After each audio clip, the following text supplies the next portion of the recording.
Des centaines de satellites et des milliers de débris gravitent en orbite autour de la Terre. Pour suivre leur activité et protéger les moyens français, une observation permanente est nécessaire. Une mission confiée à l'armée de l'air. C'est au commandement de la défense aérienne et des opérations aériennes, au cœur de la DSE, la division surveillance de l'espace, que s'affaire un noyau de spécialistes. Leur quotidien, observer, identifier, évaluer, prévoir. Un œil averti sur l'espace pour lutter contre les collisions et prévenir les rares, les rentrées atmosphériques à risque.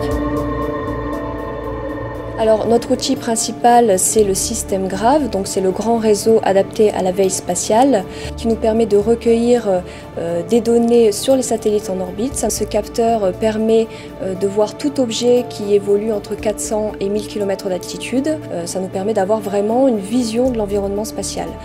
Alors il y a une réelle complémentarité qui se fait avec les radars de trajectographie SATAM. Quand un objet nous intéresse en particulier, il va compléter le système GRAV et il va nous permettre alors d'affiner la situation, la position de ces objets.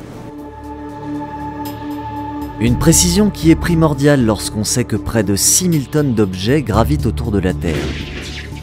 Un environnement spatial dense qu'il est nécessaire de contrôler pour mieux se protéger. Les capteurs militaires sont mobilisés pour recueillir un maximum de données qui seront par la suite partagées avec le CNES, le Centre national d'études spatiales.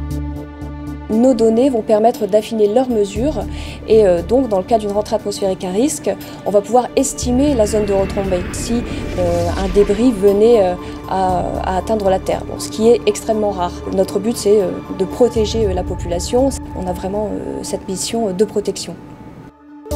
Une mission de protection menée de front avec les ingénieurs du CNES. Une compétence unique en Europe, comme nous l'explique M. Jean-Claude Agnès, responsable du centre d'orbitographie opérationnelle. Le GRAV, c'est un moyen français qui nous permet d'être d'une certaine manière autonome dans ces gestions de collisions et dans une moindre mesure pour les rentrées atmosphériques. Les moyens militaires, nous les utilisons pour faire des mesures de localisation sur les objets que l'on suit. Un accord tripartite entre le CNES, la DGA et le CDAOA officialise ces échanges de données. Chaque entité dispose en effet de moyens complémentaires qui permettent de parfaire ces analyses. Le CNES, pour faire ses calculs, se base sur des données de localisation qui proviennent du CDAOA ou de la DGA. Une fois qu'ils ont fait ces mesures, ils nous les renvoient. Nous, on fait les calculs d'orbite, on fait les calculs de fenêtres de rentrée et on leur fournit le résultat. Pour compléter cette analyse issue de la détection radar, d'autres moyens d'observation sont à l'étude. Dans un souci de précision, les aviateurs développent des systèmes optiques complémentaires. OCGAN et SOS RAR font partie des projets innovants portés par l'armée de l'air. Des projets qui optimisent la surveillance de l'environnement spatial.